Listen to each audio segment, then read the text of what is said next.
Okay. Okay, Deirdre, tell me, who are you and who do you work for? And just give us an idea before we start talking about this report. My name is Deirdre de Burca, and I'm based in Ireland, but I work for a global network, a civil society network that's called Forus. We have members all over the world. We represent about 22,000 NGOs, small and large, right across all regions of the world. And Wow. It's great to talk about the report today. So this is like literally a global network of 22,000 NGOs. And why would a report like this research that we've been doing with you, why would it be of interest to those 22,000 groups? Or is it of interest even to more people than that? Well, this report is a very special report for our network because all of our members are very involved in the SDGs. And as most people know, that's an exciting new agenda that's about trying to push the whole world in a more sustainable direction. But it's not going to happen without the involvement of everybody. And so NGOs have a role to play. All of our members have a role to play, no matter where they are in the world. So we see working together in new and interesting partnerships as a really important way to make these SDGs actually a reality. And so we've managed to partner up with many different kinds of organizations, from private sector companies to academic institutions to local government to media organizations and so on. And we find that it's a challenge, but it's a really exciting new opportunity to work together in very different partnerships to try and achieve the SDGs. But was this research about the best practices? Is it a template? Is it a recipe on how to do it? What is the essence of this research?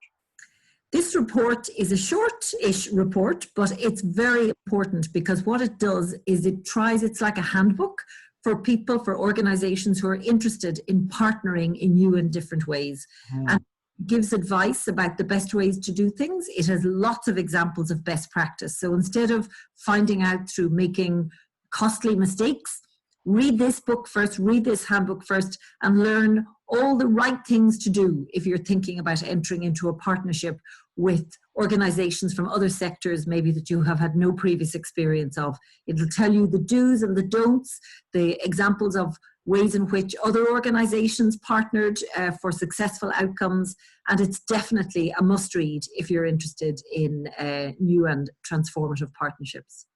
This briefing document is really for anybody who's interested in partnering in a new and different way. And so it doesn't matter if you're in government, if you work for a private sector company, if you're a member of a trade union, if you're a member of a non-governmental organization, no matter what background you're from or what sector you work in, this document has something for you because it's going to tell you about best practices, the best approach to working effectively with partners from other sectors. They may have different worldviews from you, they may have different ways of doing business from you, but if you can follow this certain basic principles of effective partnerships, you will actually achieve the outcomes you're looking for. Is there any, are you looking for feedback too? If people have even better ideas, is that something that Forus and Action for Sustainable Development is interested in hearing about?